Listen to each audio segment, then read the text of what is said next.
There are ass kickings that you can recover from, especially when you're in places like South Beach.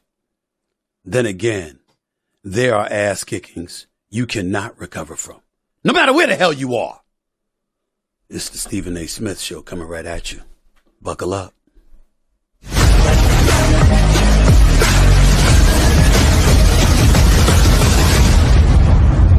What's up, everybody?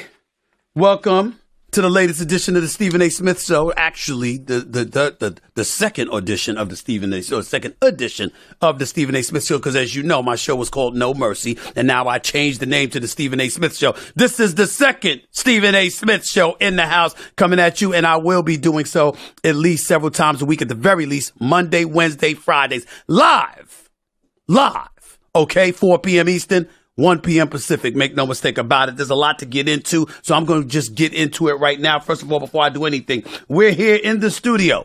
Thanks to our official studio sponsor, FanDuel Sportsbook. FanDuel is the official sports betting company of the Stephen A. Smith Show and this podcast. Let me get right to it because it needs to be said.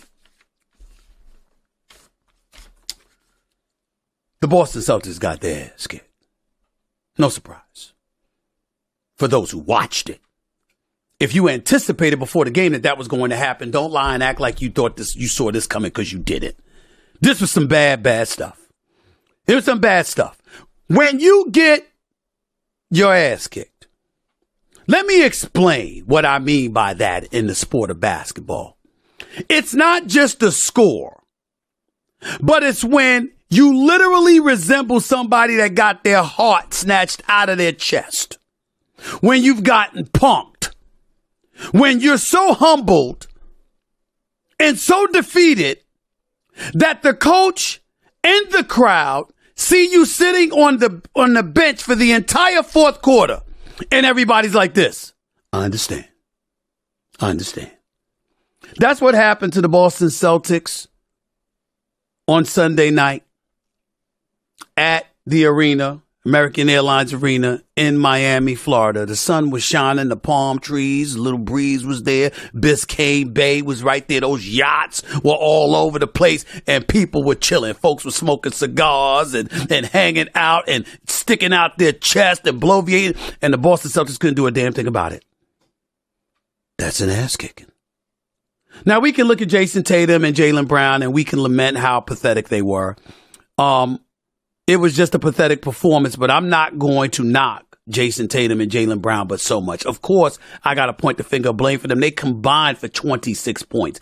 Gabe Vincent, the undrafted Gabe Vincent, dropped 29 all by his damn self. And then I'm looking at some of these guys, these undrafted role stars for the Miami Heat in Game 3. Gabe Vincent, 29 points, 11 of 14 shooting for the field. That's 78%. 6 of 9 from 3. That's 67%. How about Duncan Robinson, 22 points, 7 of 11 shooting? 5 of 7 from threes. Did you see this brother driving into the paint and scoring on layups? Almost fainted. I didn't know he could dribble until yesterday. Okay? This is what Duncan Robinson did. Did you see Caleb Martin, who, by the way, not only scored 18 points and 7 of 11 shooting, 4 of 7 from three-point range, he's averaging 19.3 points in the series. Second on the team to Jimmy Butler, 63% shooting, 47% from three-point range. I ain't going to mention how many times they were going into the lane. I'm not going to mention how many times that Bam Adebayo dunked on somebody. I'm not going to remember that spin move he put on Jaylen Brown that put him on his ass. I'm not going to even mention that. I got something else on my mind to mention. Justice. pure justice. I'm going to beat the hell out of that narrative in the days to come because Boston's going to get swept. I'm going to beat that narrative. Let me explain. This is the same organization that got rid of Ime Udoka. Remember him? Now the head coach of the Houston Rockets, but suspended at the start of this season. Reportedly, allegedly, due to an affair that took place with someone within the organization, purportedly married. Remember all of that? How's it look right now, Boston? Because Joe Mazzulla, although he's done a good job and he's got them in the conference finals, is clearly getting schooled by Eric Spoelstra. It's a different level. There are two different levels to this. Eric Spoelstra, who's a two-time champion, who's been to the NBA finals 5 times as a coach. That Eric Spoelstra is just taking this brother to school. Eric Spoelstra is a Hall of Fame coach, and he's got Joe Mazzulla looking like a rec league coach. It's that bad. There's that big of a discrepancy. And I'm not saying that somebody like Joe Mazzulla should be fired, because it's not like I'm saying the man can't coach and doesn't know basketball, but he's had his bad moments in the playoffs.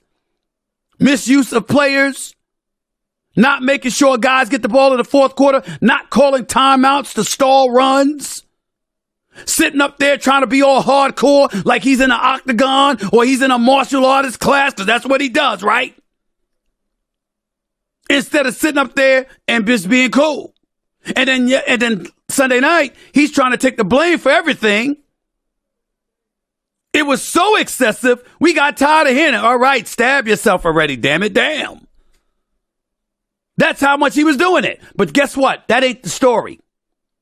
The story is that he shouldn't have been in that position in the first place. He should have been an assistant coach on the bench. One would argue. I'm going to say to y'all what I said again. And I don't mean to offend people. I don't even mean to offend white folks. Because we all brothers and sisters at the end of the day. We got our issues and all of this other stuff. But I believe everybody's a God-fearing individual. Let me explain something to y'all right now. Black folks ain't the only people that had sex, you know. Black folks ain't the only person that been screwing around in office. I've been covering sports for 30 years. You know how many white dudes I know who was screwing around in the office with an employee, or dare I say a subordinate? Did they lose their job? Yes, they did.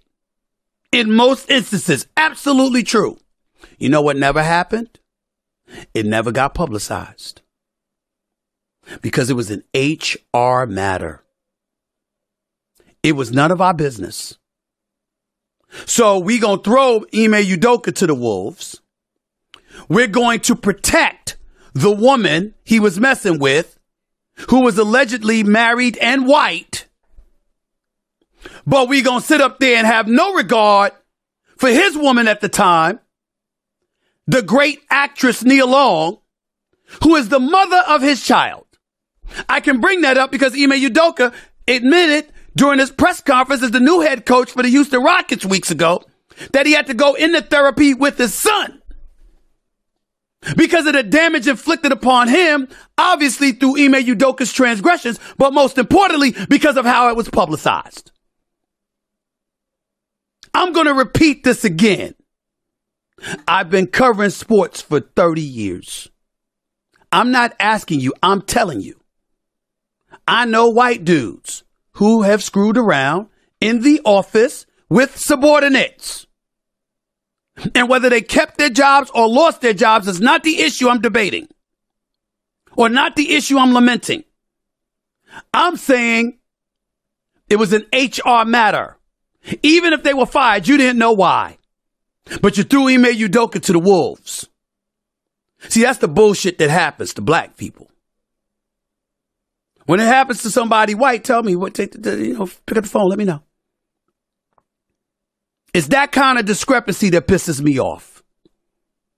And the Boston Celtics, first-class organization for the most part. I know a lot of people within that organization I got a lot of respect and love for. but how Wick Grausbeck, the owner for the Boston Celtics, one of the owners, and whoever else was in on it with him, in terms of simply how they handled it, vexes me. They may not have been the ones to leak the story. Somebody did. It may not have been them. But having that press conference with Brad Stevens sitting next to you to talk about a coaching change because the coach was screwing around in the office. Boston is getting what they deserve.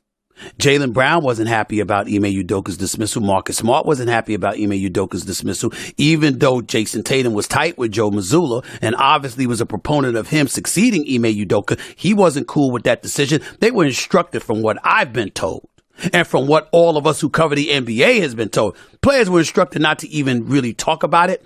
But what was worse was they were instructed not to even talk to Ime Udoka. You would have thought he committed a crime.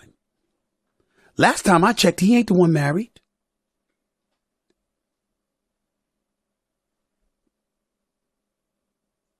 See, we want talk, but we don't want to really get into the weeds of it. I don't blame you. I'm not even going to. I'm going to say Boston getting their ass kicked. I don't mean this towards Jason Tatum. I don't mean this towards Jaylen Brown, even though they got to step up and be the stars that they are. I don't mean this towards Marcus Smart or any of the players that they have. I'm just talking about the organization. This is justice. You brought this on yourself. You deserve it. Let me transition to the Los Angeles Lakers, and my condolences to LeBron James. You're about to get swept. Not the most pleasant thing in the world to say. Just being factual. If LeBron James gets swept, it'll be the third time in his career he's been swept. Got swept in 2007 by the San Antonio Spurs. Got swept in 2018 by the Golden State Warriors. He's about to get swept tonight unless the miracle happens and the Denver Nuggets. It's really not a miracle. Here's how it will go back to Denver. If the Denver Nuggets say, you know what, we'd rather celebrate in Denver. We don't feel like celebrating here. It's the only way. They're the better team. Jokic is averaging 27, 14, and 13. Anthony Davis is averaging 28 and 14, and it still don't matter. The Lakers, damn good job by Rob Pelinka in getting Rui Hachimura and Beasley and Vanderbilt and D'Angelo Russell. Congratulations to him for turning this team around and helping to get them.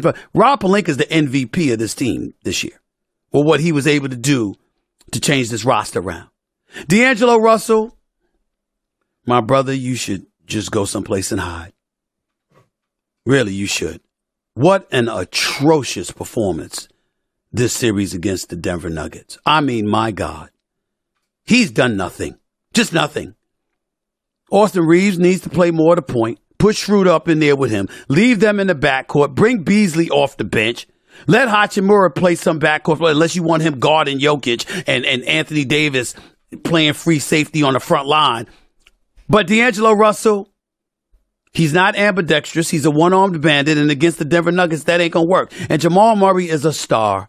Just reminding y'all of what he was before he got injured. Because remember, the last time we saw Jamal Murray in the playoffs for the Denver Nuggets, because he's been out the last 2 years because he was injured. Last time we saw him in the playoffs, they were in the conference finals. So he's just putting everybody on notice. I'm back.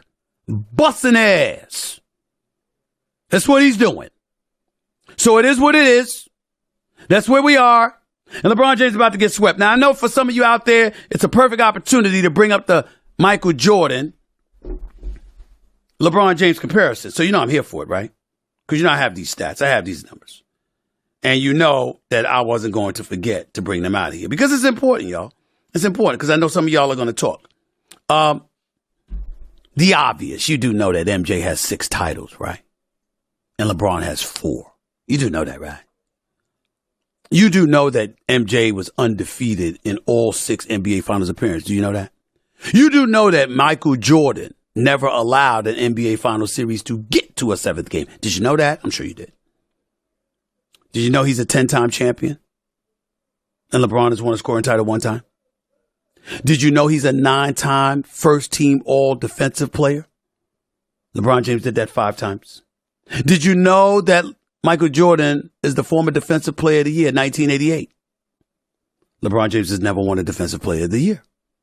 We're talking about what you do on both sides of the court, and we're talking about Michael Jordan, in my mind, being the greatest, but not throwing any shade on LeBron James because he's the worthy number 2. But he's about to get swept. By the way, Michael Jordan, he got swept twice, just like LeBron did. But it was in best of 5 series in 86 and 87 to Larry Bird, McHale, Robert Parrish, Dennis Johnson, Danny Ainge, and those boys. In a best of 5 series. Michael Jordan has never gotten swept in a best of 7 series in his career.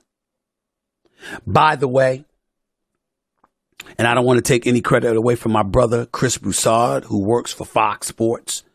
He and I are tight. We go back decades. I love him like a brother. I don't want to take any credit away from him. I was listening to him the other day talk about the Jordan-LeBron comparisons. And Chris Broussard made a point that obviously I know, but because of the bevy of things that are on my mind, I might have forgotten to bring up at that time.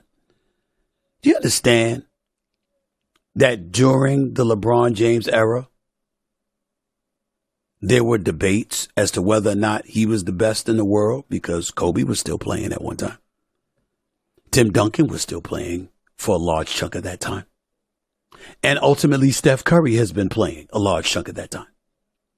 Do you know that when Michael Jordan was playing, there was never a debate ever as to who was the best in the world? Did you know that? There was never a debate.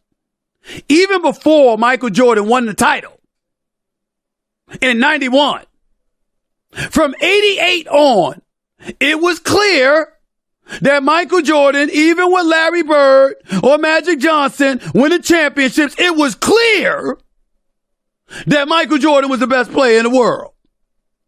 Larry Bird called him God in gym shorts. Magic and them wanted to get at him when he showed up in Barcelona for the Dream Team. And Michael Jordan said, there's a new sheriff in town. They didn't give him the mantle, he took it.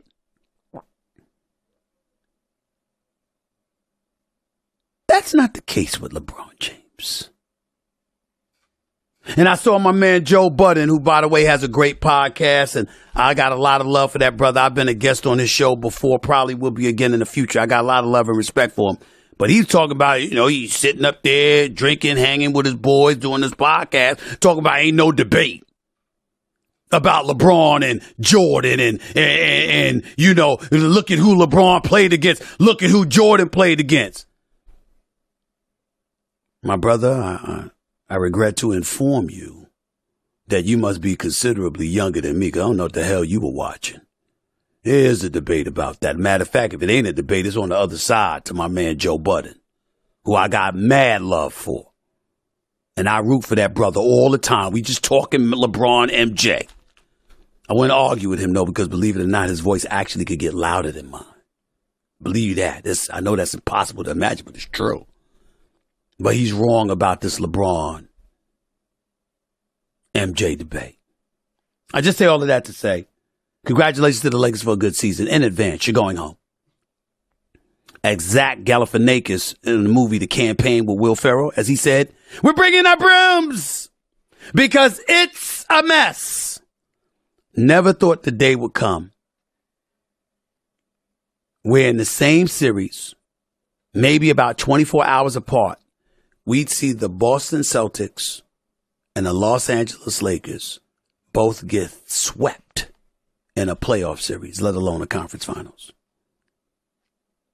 Instead of them meeting each other, they're both going home in similar unceremonious fashion, 4-0, because I think both of them are going to get swept.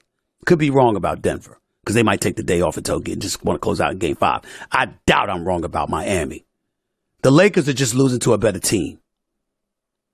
Boston got their heart snatched from them. There's a difference. And I'll leave it at that for now. Before I go to break, there was a fight. My transitioning to boxing. There was a fight Saturday night. Sally Lomachenko versus Devin Haney. Devin Haney was bigger, Obviously a very skilled fighter, extremely skilled. And I thought that he won a lot of the earlier rounds. Took it to Lomachenko, a lot of body shots, very thorough, the whole bit. But as the fight waned, Lomachenko got up in him. The 10th and 11th round, convincing wins for Lomachenko to a point where I thought he had Haney hurt and that he was about to take him out. I was scared for Haney. Haney ultimately survived. 12th round was close. He got a decision. One judge needs to be drug tested because he had to fight 116, 111, or 110. That is ridiculous. Having said that, however, the other two judges had it close, like 115, 113. I thought it could have been a draw or a very, very slight decision to Haney because he won so many of the earlier rounds. I want to applaud Lomachenko. The guy didn't lose and retire and go someplace, ladies and gentlemen, and just showed up again.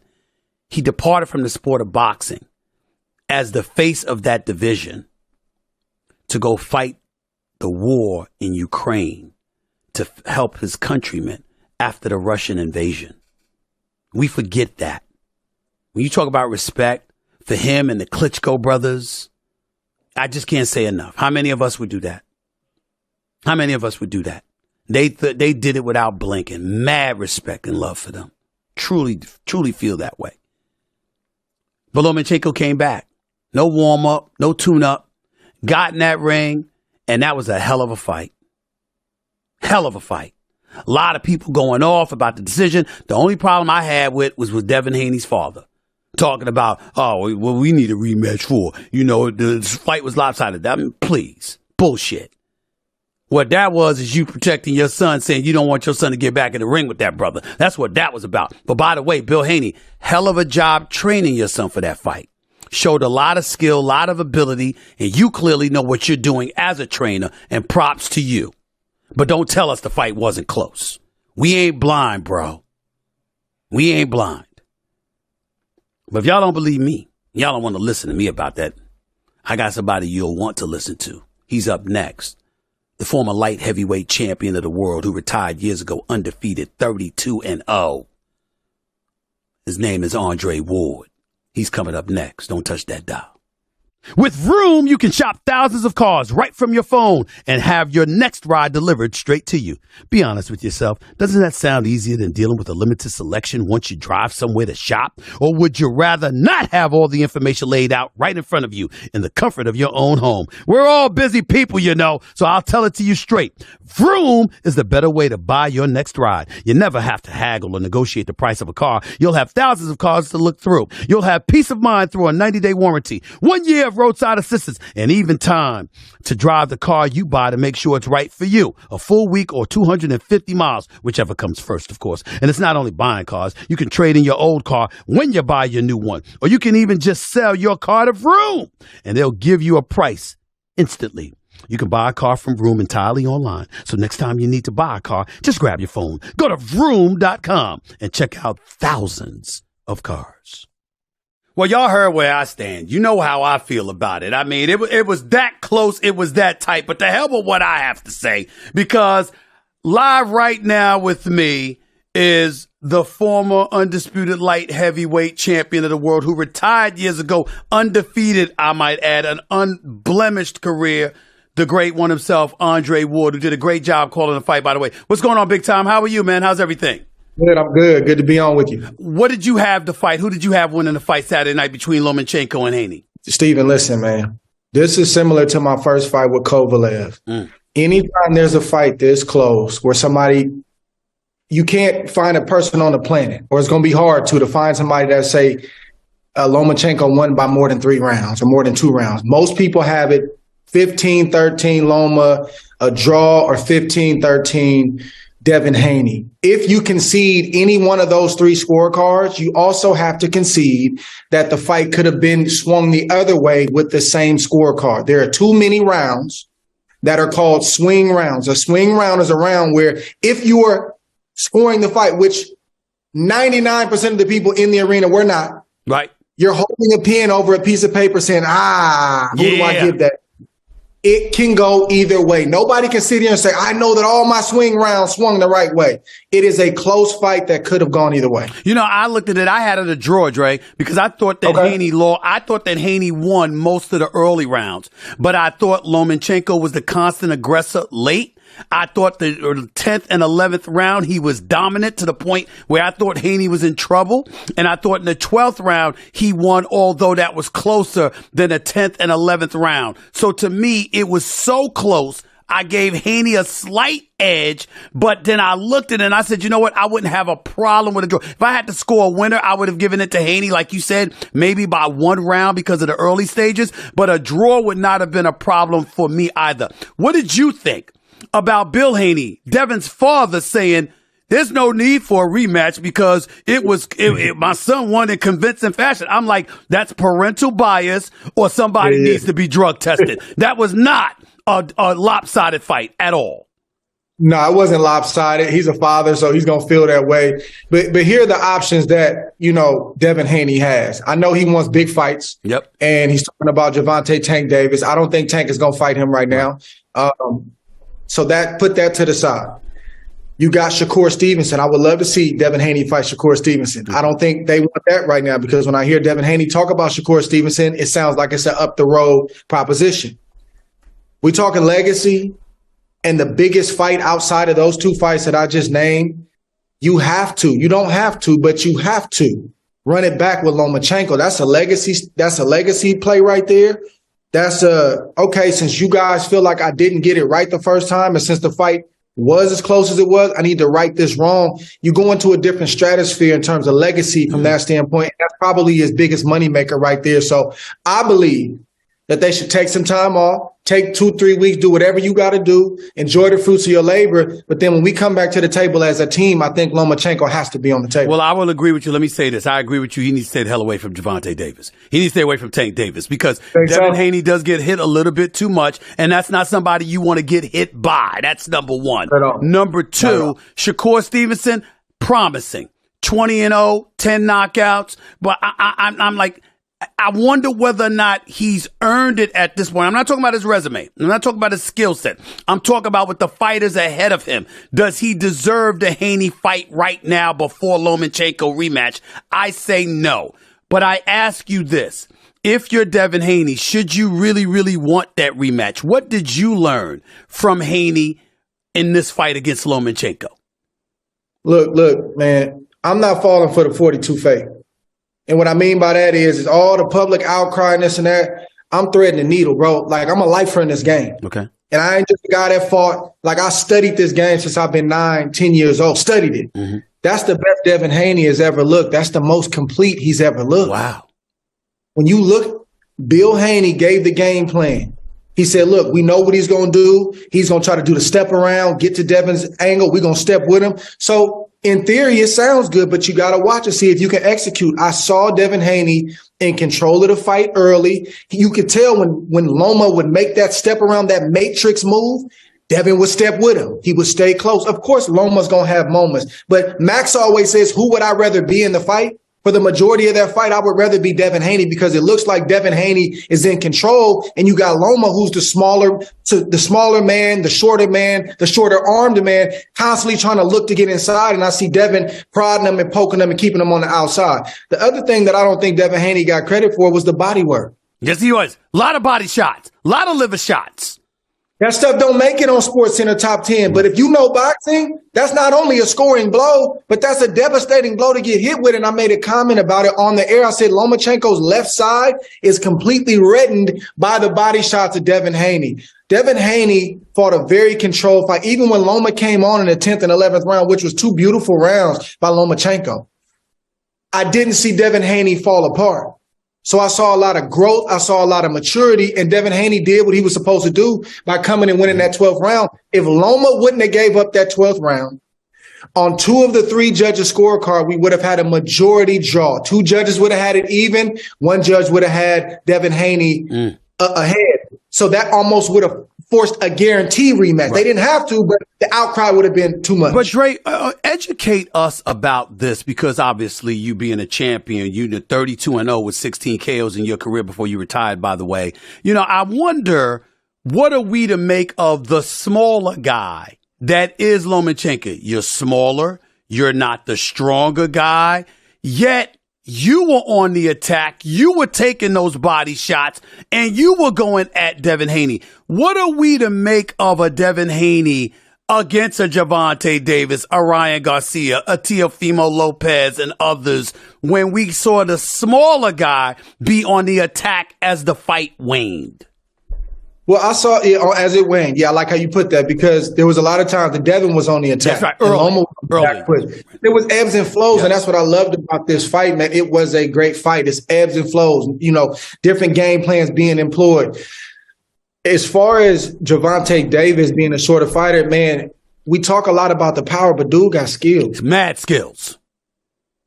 He's from Baltimore, and that group, that Baltimore, DC, DMV area, man, them boys know how to coach. They know how to fight. Yeah. And that's going to be a tough out. But if I'm with Gervonta Davis, we got to deal with the length. We got to deal with the skill set of Devin Haney.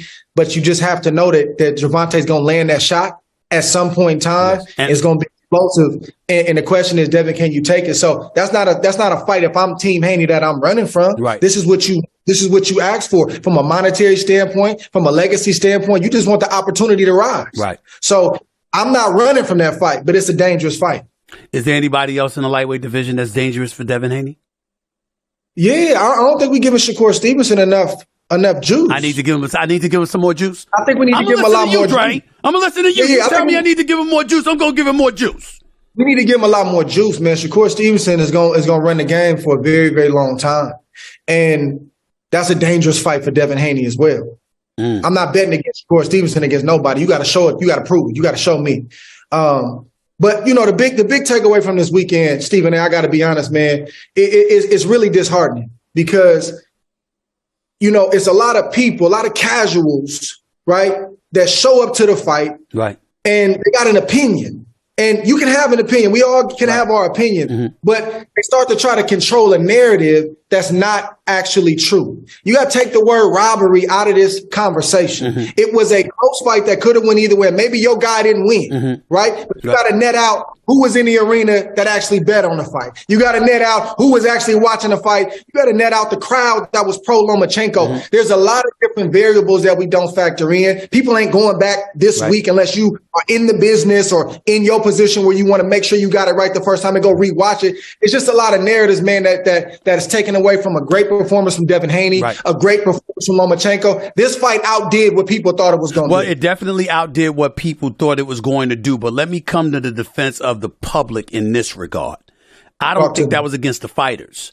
I think it's against the sport of boxing because on too many occasions throughout history, we've seen officials take a decision into their hands and ignore what the rest of us saw. Now, that's not applicable in this fight. I give that to you. But that's where it comes from. That's where that cynicism is born from, which is why somebody like me doing a podcast, I sit up there and say, let me get Andre Ward. I remember we were in Vegas and I'm sitting there. We had the Triple G Canelo fight, right? Fight number 2. And I'm sitting up there. I'm going to tell everybody this funny story.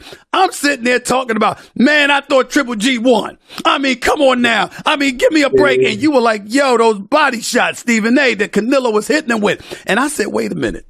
There's 4 of us standing here. It's the undisputed light heavyweight champion of the world. It's the middleweight champion of the world, Jamal Charlo, and it's Jamal Charlo, his little brother, who was the welterweight champion of the world, and me. I said, I think I need to shut up. This is breaking news. I think I need to shut the hell up because I'm the only one here that ain't a damn champion, let alone a fighter. It was y'all, but I just say that to say, talking to you, the public's gonna be educated, bro. See, to me, if the public is interested enough to complain, that is a beautiful thing for boxing because then boxing is getting the attention it deserves. And then we get to listen even more to people like yourself, drop some knowledge on us.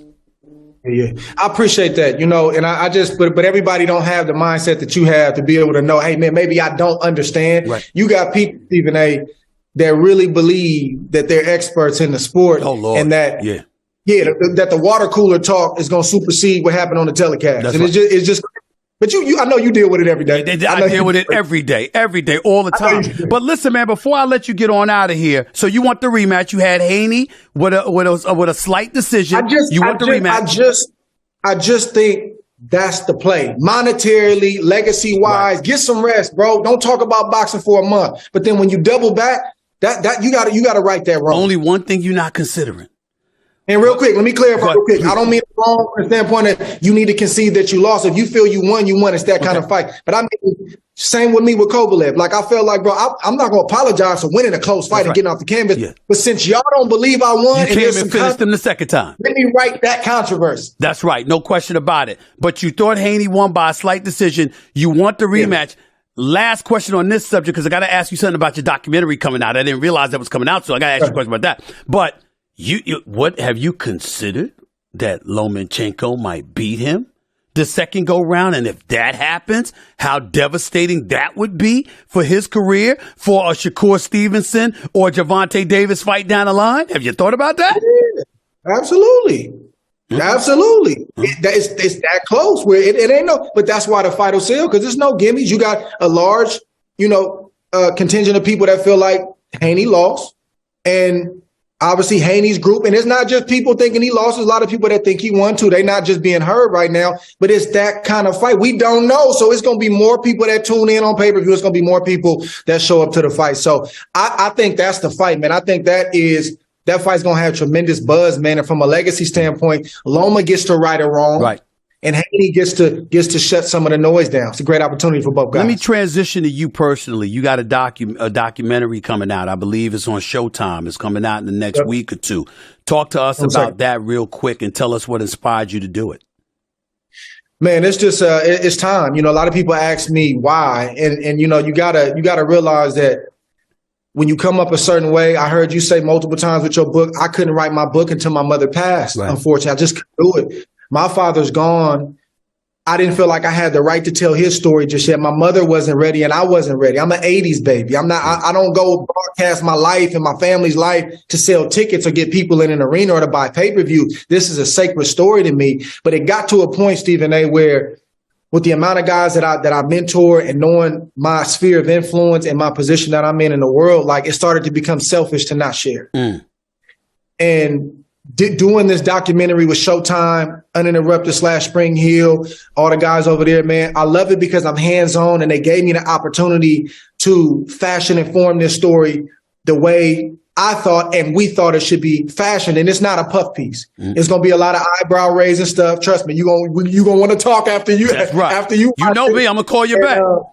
And the book is to follow, man. So this next year for me, it's going to be real good, but it's going to be heavy because, it's going to be a lot of heavy stuff being put out there to the public. When's it coming out? The documentary is June 2nd on Showtime. We're still waiting on a release date on the book. Man, listen, you're one of the best athletes, one of the best people I've ever known in the history of professional sports, man. I got a lot of love for you, a lot of respect for you. Keep doing your thing. We're going to talk soon, man, and I appreciate you taking time out of your busy schedule to join me today. Thanks a lot, bro. Brother. I appreciate you. No doubt. I've accomplished a lot in my career, but I'd be foolish to suggest I did this completely on my own. And my various teams throughout my career have been huge in getting me to this point.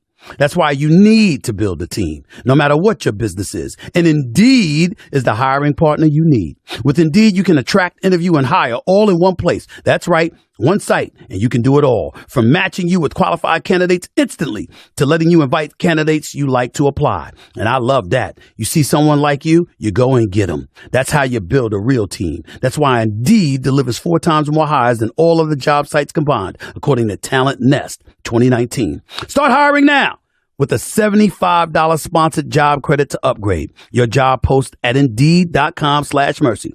Offer good for a limited time. Claim your $75 credit now at Indeed.com/mercy. Indeed.com/mercy. Terms and conditions apply. Need to hire? You need Indeed. Switching from the world of sports, let me say something. I'm not the kind of person that engages in incendiary rhetoric about politics or politicians. Although certain issues and the people who hover over them in the political stratosphere get on my last damn nerves. That's not ammunition I like to provide because, A, it's not like I have the bills in front of me.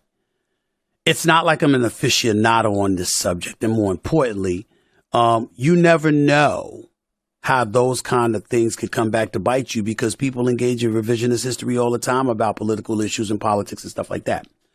But I do think it's perfectly within my right to say when someone looks like a damn fool.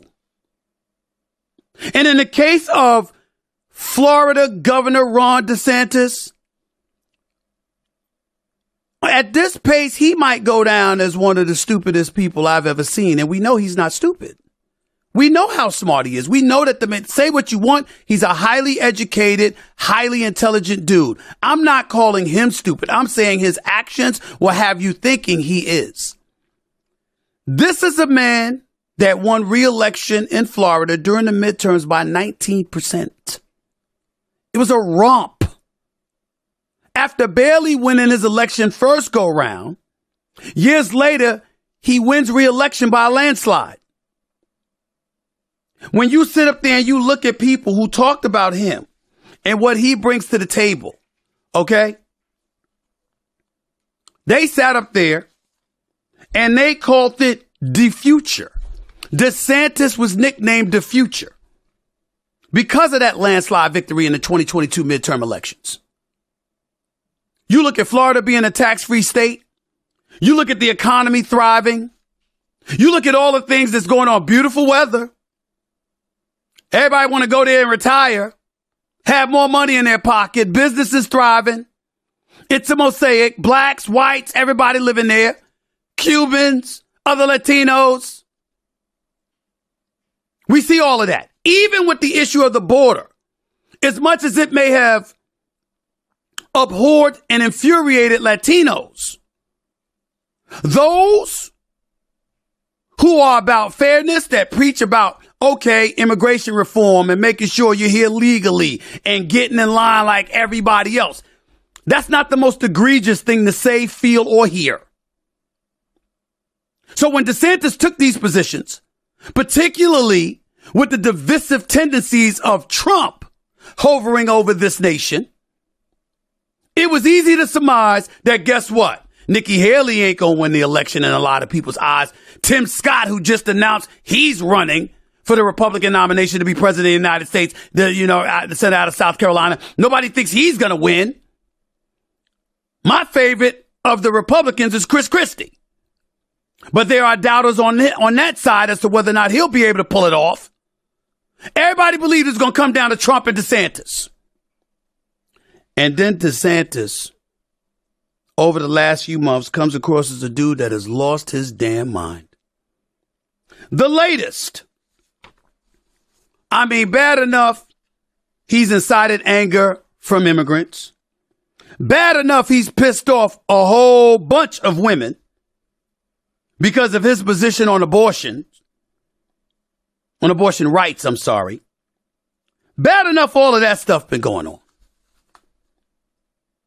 But now you've got a situation. And by the way, when I bring up abortion, I'm talking about signing that strict 6-week abortion law. They say most women don't know they're pregnant until 15, 20 weeks in. This man is banning abortion after 6 weeks. Clearly stripping them of their rights to that choice. I, for one, am against abortion. But I am pro-choice because I don't believe any man should have a right to tell a woman what to do with her body. It's just that simple to me. Maybe I'm simplistic in that regard. I don't know what to say, but that's where I stand. But in the end, if you're DeSantis, it's bad enough you've alienated the Latino community. It's bad enough you've alienated tens of millions of women. Because I assure you, even though you have an abundance of women against abortion, most would like the right to make the choice for themselves as opposed to having male politicians dictate those choices for them. Now we get to this latest stuff. And this is where it hits home for me because I'm a black man and we're talking about the NAACP. Let me put on my glasses to make sure I read this accurately right here. The NAACP issues a travel advisory warning.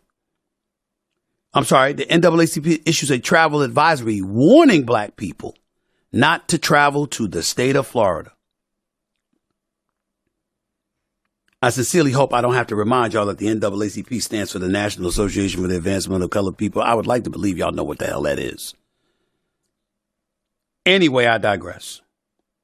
The NAACP on Saturday issued a travel advisory for Florida over Republican Governor Ron DeSantis' aggressive attempts to erase black history and to restrict diversity, equity, and inclusion programs in the state's schools, the organization said in a statement. Quote, under the leadership of Governor DeSantis, the state of Florida has become hostile to black Americans and in direct conflict with the democratic ideals that our union was founded upon. This is according to NAACP President and CEO Derek Johnson. He should know that democracy will prevail because its defenders are prepared to stand up and fight. We're not backing down. And we encourage our allies to join us in the battle for the soul of our nation. Only advice I would give to President and CEO Derek Johnson is eradicate that last line. Soul of our nation, you sound like Joe Biden. A whole bunch of people ain't happy with Joe Biden right now. You don't need to sound like him. Just stand on your own. Having said all of that, Derek Johnson goes on. He says, he added, failing to teach an accurate representation of the horrors and inequalities that black Americans have faced and continue to face is a disservice to students and a dereliction of duty to all. Ladies and gentlemen, I'm just looking at this. I'm looking at further research notes. A college board, a nonprofit organization that oversees the AP program nationwide, moved to revise its framework for the curriculum after state officials said they rejected it because of 6 areas of concern. This is what concerns Ron DeSantis has. Black queer studies, intersectionality, movement for black lives, black feminist literary thought, the reparations movement, and black struggle in the 21st century. Not to mention, it also includes removing works by Kimberly W. Crenshaw, Bell Hooks, Angela Davis, and black authors. Respectfully to the governor, Ron DeSantis, who obviously has offended Latinos, blacks, women. Have you lost your mind? Or do you just want to throw away the election? Is that what you're trying to do? I mean, in the history of sports, we've seen people and we've reported on people who've thrown games. From the Black Sox scandal, for crying out loud, even though those people were exonerated, to other things that may have happened, like a Tim Donaghy, an official betting on a game in the NBA. The point that I'm trying to make to you, Governor DeSantis, respectfully, is you don't want to win a Republican nomination? Some people ask that question and they'll say, Stephen A., what are you talking about? It's a rhetorical question because it ensures you won't win a general election, just like Trump won't win a general election. There's going to be too many people that vote out of fear of the divide that he'll cause, as opposed to analyzing and dissecting policy and making a decision then. Ladies and gentlemen, make no mistake about it. This society is hell right now. On the left, we got the woke culture that has invaded the Democratic Party in a lot of people's eyes. You got rising taxes. You got, yes, the economy looks good in terms of numbers, but the labor participation rate was questionable at best. You have a situation right now where we're looking at the streets of America. We're seeing violence all over the damn place. Gun laws needing to be addressed, not being addressed. And accurate or not, the perception is the Biden administration with Kamala Harris is not as good as we thought it would be. And there's reports every day that even the Democrats don't want him running. Joe Biden's going to be 82 years old. 82! Not engaging in age discrimination. But there does come a point in time in your life where you should be spending time with family and loved ones as opposed to working? How about that? Kamala Harris, I don't know how to judge a vice president, but I don't know if anybody's ever told this to Kamala Harris. So I'm going to tell it to her because she's an HBCU grad. She's a sister. I got love for her. I actually root for her, but I'm going to tell her right now to her face what her biggest problem is. You giggle too damn much. You do. Every tough question is like a stall tactic. What does stall? Say, take a deep breath, and then answer the question. As opposed to somebody asks you a question, and then you got something to say. No, we want to hear what you have to say. You are a highly intelligent woman. You are a former senator. You're the tie-breaking vote in the Senate. You're the vice president of the United States. You are a proud black woman. We love you. We respect you. And we know there's more to you than that. But sound bites matter in this day and age. And when the first thing you do is giggle, they're going to play the giggling and not play the substance that you add thereafter to give the impression that giggling is what you do. You can't do it. You got to get rid of it. Unless you're at a comedy show. You're the vice president. That's the way it goes. But with all of that stuff going on, here's the belief. Anybody will beat the Biden-Harris ticket on the Republican side outside of Trump. Until you came along, DeSantis. You had him in the palm of your hand. But I know what DeSantis is doing. He wants to win the Republican nomination because he knows there's no way in hell anybody from the right would vote for Biden-Harris in the election. His goal is to win the Republican nomination. And in order to do it, let me mirror Trump and make sure I get voters from him. DeSantis ain't competing against the Democratic Party. He's competing against Trump. He ain't worried about Nikki Haley. He ain't worried about Tim Scott. He ain't worried about Chris Christie, even though I'd like him to worry about Chris Christie. He's not worried about any of these candidates other than Trump. And his goal is to get Trump's constituency. Trump and Nikki Haley have chided him for mimicking Trump, duplicating Trump, all of that stuff. Doesn't matter. Ladies and gentlemen, that's what he's doing. He's appealing to the MAGA right in every way, shape, form, or fashion. But you know what that makes you, DeSantis? Trump. Which means that the fear that he instilled in so many people because of the wild card that he is exactly what you're going to be. That's what's going on. None of the Republicans are worried about the Democrats. They're worried about Trump. How do we beat him? Except DeSantis is going overboard. Because he's not just currying votes. He's offending large segments of our nation to do it. And in doing so, he even has Trump talking about him in sensible fashion. And I didn't even bring up what he did in terms of going up against Disney. And here's what I'm going to say. I don't know it. It's out of my lane. My day job is for Disney. We all know I'm rolling with Bob Iger all day, every day. I know the man personally. I know how brilliant he is. I've seen his brilliance for decades.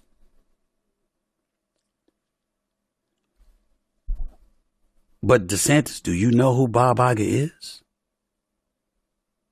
Do you know that this man doesn't play? Do you think pulling that project that cost the state of Florida in excess of $1 billion when he basically stopped the project to build different facilities there? Do you really think that's all? This is Bob Iger. This is Bob Iger. Disney's all over the place. Florida, LA or Anaheim, Hong Kong, France, everywhere else. Why would you get into a fight with Bob Iger? Why? I don't know what the hell is going on with that. And even if I knew, I wouldn't tell you. Because my loyalty also lies with him. But once upon a time, ladies and gentlemen, before all of this came to light, when I just looked at some of the things that he was doing in Florida, I was actually a fan of Ron DeSantis, thinking that he was the perfect replacement for Trump. And maybe, just maybe, I could vote Republican for the second time of my life. Hell no, that ain't happening now. I just don't understand. You're costing your state money. You're alienating voters, all because you want to mimic Trump. Mess with Bob Iger if you want to. Many have tried. Ask them how it went. Let me get on out of here. Before I do, however, I got a couple of other things on my mind. On a lighter note, two things I want to bring to y'all attention before I get on out of here. Reading reports that Beyonce and Jay-Z bought a $200 million home. Breaking records is what they do. Some people will label this unreal. According to Architectural Digest, the Queen Bee and Hova recently dropped $200 million on a home in Malibu. This is the most expensive purchase for a private residence in California. It's also the second most pricey real estate purchase in the United States. The most was $238 million apartment in Central Park South. An apartment for $238 million. I'd love to see that apartment.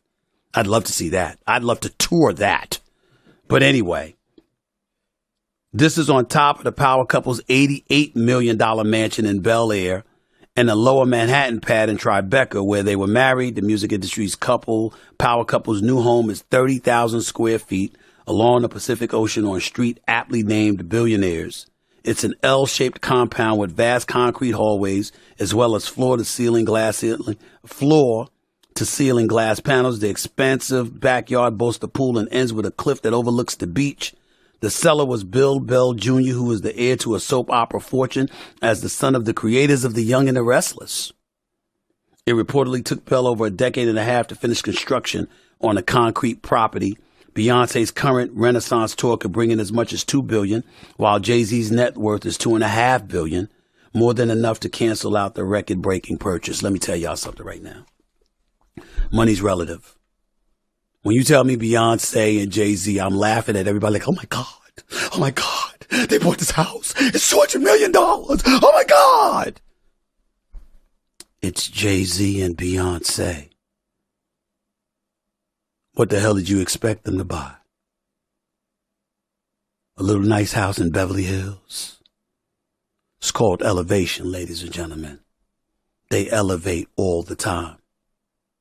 You ever see Jay-Z freestyle and rap and break it down to you? Watch him. Watch him break some of this stuff down. Take what's mine. That's what he says all the time. Congratulations to them yet again. Setting the example, doing what they do. I'm rooting for them all the time. And by the way, I've known Jay-Z for years. That's my man. Love him to death. And Beyonce, I don't care how beautiful she is, how talented she is. She's even nicer as a person. She deserves everything she's getting. My last point is this. I want to talk about this because I just want to let everybody know that my heart goes out to Kim Kardashian. Because Kim Kardashian is having troubles in her life right now. She's struggling to sleep. And I would know. Sleep apnea and having to really get up on my sleep and stuff like that, using the CPAP machine from time to time, all of that stuff. I understand her pain. Not to mention the fact that I'm a daddy. So I really, really understand her pain. Kim Kardashian, on an upcoming episode of the podcast On Purpose with Jay Shetty, Kim Kardashian was asked about parenting and she responded, "There are nights I cry myself to sleep. Like, holy shit, this fucking tornado in my house. Like, what just happened?" She opened up about the chaos in her home, said that she sometimes gets through the night hour by hour to see if we're going to survive. She added, "Yes, It is the most rewarding job in the entire world. It is. There's nothing that can prepare you. I don't care how long you wait. I don't care what you're waiting for. You're never prepared. By the way, she's got 4 children. She shares with Kanye West, daughters North, Chicago, Saint, and Sam. She calls them the joys of parenting. She called the joys of parenting full madness at times.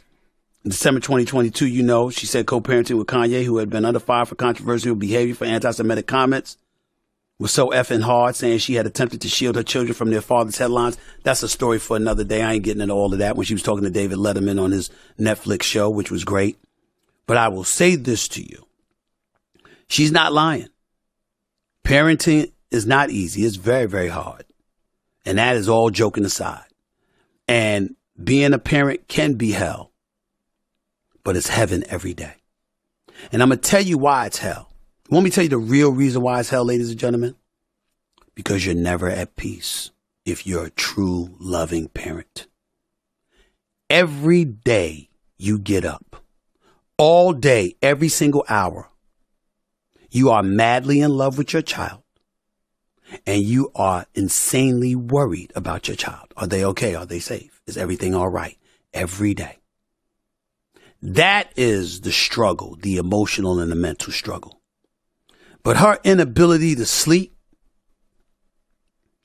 I feel no pity. I should say no pity, but not as much pity as I normally would. Can you show the photo, please, that I'm looking for? You see that photo right there? Well, a lot of people can't sleep because of that either. That keeps a lot of people awake. I'm not talking about myself. That's not me. I'm a disciplined man. I'm focused. I got other things to prioritize myself with. But there are plenty of men that find it very, very difficult to go to sleep when seeing that. I don't recall her feeling sorry for them. So we're not going to feel sorry for her. I'm sure she finds a way to get some sleep when it's time. Till next time, everybody. This is Stephen A. signing off. Peace and love.